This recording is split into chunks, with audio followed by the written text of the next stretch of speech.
পুষ্পা ঝুঁকেগা নেহি মন্তব্যে একসময় রাজনৈতিক মহলে চর্চার কেন্দ্রবিন্দুতে উঠে এসেছিলেন তৃণমূল প্রার্থী।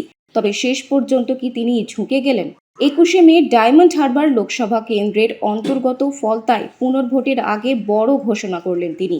সাংবাদিক বৈঠক করে জাহাঙ্গীর খান জানান, আসন্ন নির্বাচনে তিনি আর প্রতিদ্বন্দ্বিতা করবেন না। ফলতার সাধারণ মানুষের শান্তি ও এলাকার উন্নয়নের স্বার্থেই তিনি নির্বাচন থেকে সরে দাঁড়ানোর সিদ্ধান্ত নিয়েছেন বলে দাবি করেন। তার এই ঘোষণাকে ঘিরে রাজনৈতিক মহলে শুরু হয়েছে নতুন জল্পনা। আমি চাইব ফলতা শান্তিতে থাকুক, সুস্থ থাকুক, ভালো থাকুক এবং ফলতায় আরও বেশি বেশি উন্নয়ন হোক। তাই সোনার ফলতা হোক, এটাই আমার স্বপ্ন ছিল। তাই আমাদের সম্মানীয় মুখ্যমন্ত্রী ফলতা উন্নয়নের জন্য স্পেশাল প্যাকেজ দিচ্ছে। সেই জন্য আমি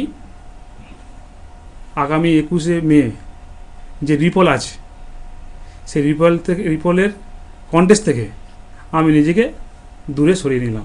মানুষ যদি সাধারণ মানুষ করে, তারা যেটা ভালো বুঝেন সেটা বলছেন। আমার এখানে কিছু বলার কিছু নেই।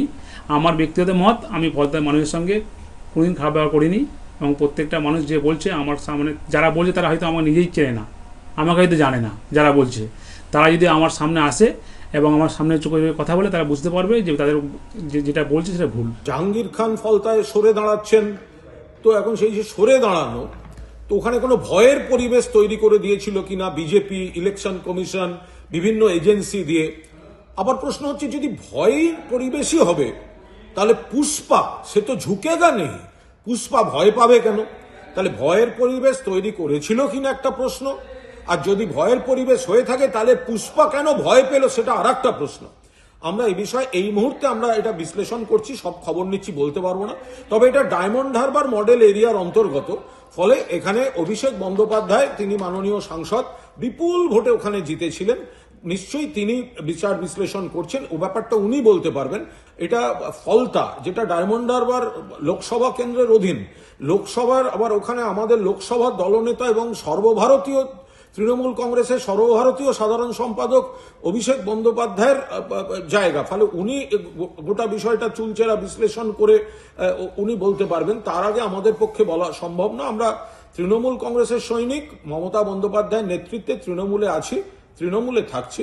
কিন্তু এখন হঠাৎ এই ভয়ের মহলের জন্য একেবারে ফলতা, যেটা প্রার্থী হাঁটাচলা করলে সেখানে বস বস বস বলে সব ভিডিও আসতো, সেই প্রার্থী হঠাৎ ভয় পেয়ে গেল কেন? সেই প্রার্থী হঠাৎ এই ধরনের ভিডিও দেখা যাচ্ছে কেন? এটা তো দলের পক্ষে খুব ভালো বিজ্ঞাপন নয়। ফলে নেতৃত্ব নিশ্চয়ই সেগুলো বিচার বিশ্লেষণ করে দেখবেন। আমরা শুধু বলছি যে ভয়ের পরিবেশ তৈরি করা হয়েছিল কিনা, আর যদি হয়ে থাকে তাহলে পুষ্পা ভয় কেন পেল, এই গোটা বিষয়টা আমাদের দল খতিয়ে দেখছে।